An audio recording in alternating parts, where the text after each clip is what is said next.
안녕하세요. 저는 결혼한 지 이제 반년 조금 넘은 30대 주부입니다. 제 속옷 서랍장까지 손대는 시모 때문에 남편이랑 이혼하게 생겼습니다. 남편과 저는 4살 차이로 소개팅으로 만났습니다. 저는 백화점에서 일하고 있었고 남편은 중소기업에서 회사 생활을 하고 있었습니다. 저에게 첫눈에 반해버린 남편의 적극적인 구애로 결혼까지 신속하게 진행이 됐습니다. 양가가 여유 있는 편은 아니라서 서로 반반 결혼했고 이 점에 대해서는 아무런 불만도 없습니다. 집에서 시댁까지는 걸어서 15분 거리입니다. 제가 나서서 굳이 시댁 근처로 고른 것이 아닙니다. 저는 고등학교를 졸업한 직후 먼 지방에서 지금 사는 지역으로 올라와 취업을 한 경우였고 남편 역시 수도권에 있는 직장에 취업하게 되면서 남편의 통근을 위해 온 가족이 지금 사는 지역으로 이사를 왔다고 해요. 게다가 시아버지가 부동산 중개업을 하고 계셨기 때문에 집을 고르는데 제약이 좀 있었습니다. 아무튼 이 사실 때문에 지금 미쳐버리기 일보 직전입니다. 남편과도 몇 번 이야기해봤지만 별 소용이 없더라고요. 차근차근 정리를 해보자면 이렇습니다. 처음 결혼하자마자 한 달은 제 눈치를 보신 건지 저희 집에 오시는 일이 거의 없었습니다. 그런데 한 달이 좀 지난 후부터는 일주일에 한두 번은 꼭 저희 부부 퇴근 시간 비슷하게 혹은 그 이후에 방문을 하십니다. 어떤 날은 집 앞에서 마주치기도 하고 아니면 저희 부부보다 일찍 오셔서 거실에서 TV를 보고 계시는 일도 있습니다. 시모가 저희 집 비밀번호를 알고 있는 이유는 시모가 비상시 만일을 위해서라는 핑계로 집요하게 요구하셨거든요. 저희 둘 다 맞벌이다 보니 아침은 보통 간단하게 챙겨 먹고 그릇을 싱크대에 넣어놓고 출근하게 되는데요. 시모가 온 날이면 설거지부터 다 되어 있습니다. 남편은 시모가 바쁜 저희의 사정을 배려해서 그렇게 도와주시는 거라고 합니다. 하지만 제가 시모에게 받은 연락들은 왜 우리 아들 밥을 그렇게 부실하게 챙겨 먹느냐? 어쩜 싱크대에 밥그릇만 떡하니 있느냐? 여자는 바깥일보다 남편 내조를 잘하는 게 멋있는 거다. 이런 식이세요. 저도 시간이 있을 땐 인터넷이든 책이든 보고 남편에게 뭐라도 만들어주려고 하는 편입니다. 하지만 남편의 근무 시간표는 고정적이고 저는 그렇지 못하다 보니 상황이 여의치가 않은 건데 시모는 그런 사정은 생각해주지 않더라고요. 아무튼 설거지를 하시면서 뭘 그리 많이 보셨는지 잔소리가 끊이질 않습니다. 저도 하루는 억울한 마음이 들어 시모에게 저희가 맞벌이라 힘들어요. 그래도 노력하고 있어요. 라고 대응해 보았지만 시모가 맞벌이가 아니라 맞벌이 하랩이라도 할 도리는 하고 살아야 한대요. 밤을 새서라도요. 이러한 실랑이가 있으면 남편은 꿀먹은 벙어리처럼 있다가 엄마 빨리 집에 가라며 시모를 내보내기에 급급합니다. 제 입장에서 한마디 해명도 해주지 않는 남편이 미워서 싸운 적도 있습니다. 남편은 자기가 불리한 상황이 되면 말을 잘 안 하거든요. 그럴 때는 정말 답답해 돌아버릴 것 같습니다. 아무튼 이런 상황이 3개월쯤 지속되어 결국 제가 남편에게 정말 못 살겠다고 하소연을 했습니다. 그러니 남편은 시모가 저희한테 잘해주고 싶은데 방법을 잘 몰라서 그런 것 같다고 저더러 조금만 이해를 해달랍니다. 어차피 일주일에 한두 번이지 않냐면서요. 저는 그래도 이렇게는 못 산다고 물러서지 않았고 남편과 합의 끝에 현관 비밀번호를 바꿨습니다. 그러자 난리가 났습니다. 일하고 있는데 시아버지한테 전화해서 무슨 짓을 한 거냐며 당장 집으로 오라고 난리가 났더군요. 무슨 사고라도 생겼나 싶어서 간이 시모가 울며불며 드러누워 대성통곡을 하고 있었어요. 시아버지가 저를 매섭게 노려보며 젊은 사람이 생각해주는 사람 마음도 모르고 예의도 없다며 별욕을 다 먹었습니다. 그런 시아버지에게 남편도 강하게 나가지 못하고 결국 다시 시모에게 비밀번호를 알려주더군요. 결국 그 이후로도 시모는 계속 멋대로 찾아와서 제 살림에 손을 댔습니다. 그나마 다행인 건 제가 백화점에서 매장 매니저로 승진하면서 제가 근무 시간표가 바뀌었다는 거였죠. 그러다 보니 시모와 마주칠 일이 거의 없어졌어요. 근데 이것도 마주칠 일이 없으니 이제 문자로 전화로 잔소리를 하시네요. 업무 중이라고 아무리 말씀드려도 본인이 연락하고 싶으시면 시도 때도 없이 하십니다. 내용은 늘 같아요. 남편을 잘 챙기라고요. 밥도 잘 먹이고. 한 번은 같이 맞벌이를 해도 생활하면서 내 아들이 번 돈을 쓰지 않느냐. 그만큼 밥도 잘 챙겨 먹이고 내줘도 성심성의껏 해라. 그게 여자가 아내로서 며느리로서 해야 할 첫 번째 임무다. 그리고 애는 언제 낳을 거냐.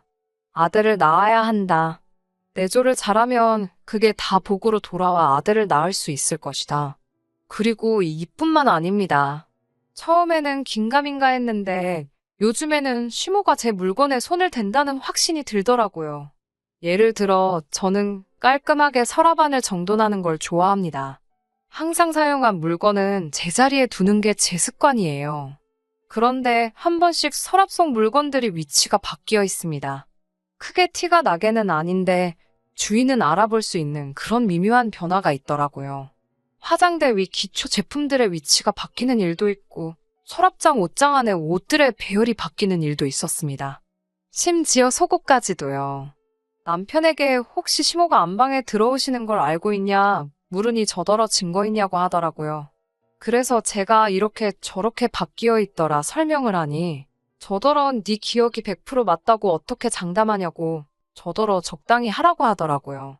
사진이나 동영상이 있는 게 아니다 보니 오히려 저를 정신병자 취급하는 느낌이었어요. 그래서 저는 남편에게 지금까지 그동안 시모에게 받은 문자들과 통화 목록을 보여줬습니다. 남편의 안색이 점점 퍼렇게 질리더라고요. 그러더니 이 정도로 널 힘들게 하고 계신지는 몰랐다며 사과를 하더라고요. 그래서 저는 시모에게 더 이상 우리 집에 방문하지 마시라고 일러라. 당신이 제대로 중재하지 못하면 나는 결단을 내릴 수밖에 없다고 말했습니다. 그리고 당분간 안방 문은 잠그고 다니겠다고요. 아침 식사도 각자 회사에 가서 해결하자고 했어요. 남편은 뭔가 마뜩찮은 눈치긴 했지만 결국 수긍했고요. 그렇게 문을 잠그고 출근하기를 일주일째 되던 오후 일을 하고 있는데 계속해서 시모한테 전화가 오더라고요. 도대체 무슨 일인가 싶어서 받으니 다짜고짜 비명부터 지르셨습니다. 안방문을 잠궈둔 건 무슨 의미냐고요. 지금 너희 집에 왔는데 안방문이 안 열린대요. 너 나 못 들어오게 하려고 잠궜냐며 기분 나쁘다고 노발대발 하시더라고요. 그래서 저도 할 말은 해야 할 것 같아서 저희 방에는 왜 들어오려고 하시냐고 물었어요. 그러자 내 아들 방 내가 내 손으로 정리 좀 해준다는데 그게 꿈냐더라고요. 본데 없이 잘한나 살림도 모같이 해서 도와주는데 저더러 삐딱선을 탄다나요.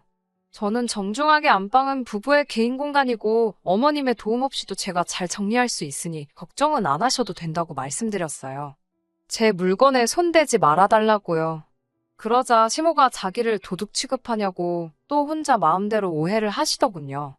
제가 도둑으로 모는 게 아니라 사생활 침해를 하지 말아달라고 부탁드리는 거라 하자 내 아들 집에서 사생활이 어딨냐고 말꼬리를 잡고 늘어지시더군요. 도저히 이런 식으로는 상황을 마무리 지을 수 없어서 그냥 제가 전화 끊고 시모 차단해버렸습니다. 그리고 남편에게 전화에 방금 있었던 일을 전달했어요. 그러자 남편은 깊게 한숨을 내쉬더니 그냥 무시하고 냅두랍니다. 제 풀에 지쳐 그만두실 거라고요. 남편의 우유부단하고 소극적인 태도에 저도 어떻게 뭘 더 해야 할지 모르겠더군요. 퇴근하고 집에 오니 남편과 시모가 거실에 함께 있었습니다. 현관으로 들어오는 저를 보자마자 시모가 저더러 저 미친 것이라며 저한테 달라들더라고요. 제 머리채라도 잡을 기세로요. 제가 얼른 몸을 피하고 남편도 시모를 붙잡으며 저더러 얼른 안방으로 들어가라고 하더군요. 그런데 안방으로 들어가려는 순간 안방 문고리 쪽 나무에 선명한 흠집들이 눈에 보였습니다. 아마 시모가 잠겨있는 문을 어떻게든 열어보려고 한 것 같았어요. 이걸 보자 시모가 정말 제정신이 아니라는 생각이 들었고 저는 그 자리에서 우리 이혼하자고 소리쳤습니다. 그러자 시모는 저더러 지금 누가 잘못을 했는데 이혼 타령이냐며 당장 무릎 꿇고 죄송하다고 하래요. 남편도 지금 제정신이냐고 화를 내더군요. 저는 남편에게 더 이상 이 결혼 생활을 이어갈 힘도 자신도 없다. 이혼 서류 정리해서 보낼 테니까 확인하고 재산은 반반 결혼했으니 반반 나누면 될 것 같다고요. 그리고 안방으로 들어가 제 집만 대충 챙겨서 친정으로 갔습니다. 그날 이후로 휴가 내고 친정에 있었습니다. 처음에는 이혼만은 하지 말라던 친정 부모님도 제가 문자와 전화 내역을 보여주니 제가 하고 싶은 대로 하라고 하시더라고요. 그리고 며칠 뒤 남편이 한번 만나서 이야기를 했으면 좋겠다고 하더군요. 어차피 서류도 전달해야 했으니 남편 회사 근처 카페에서 만났습니다. 남편은 제가 너무 쉽게 이혼을 생각하는 것 같다고 이렇게 경솔한 사람인지 몰랐다고 하더군요. 하지만 저는 반년 동안 시모의 언어폭력과 사생활 침해 참을 만큼 참았다고, 그리고 당신 태도가 너무 미적지근하여 결국 일이 이렇게 커진 거라고 설명했어요. 남편도 더 이상 아무런 말도 못하더라고요. 그렇게 남편에게 서류 주고 남편하고 법원에서 만나기로 했습니다. 백화점 일이 힘들어서 이직을 하려고 생각은 하고 있었는데 이참에 이직을 하면 될 것 같다는 생각입니다. 생활에서 여러 가지 변화가 있을 테지만 나은 내일이 기다리고 있다 생각하니 그것만으로 마음이 편안해집니다.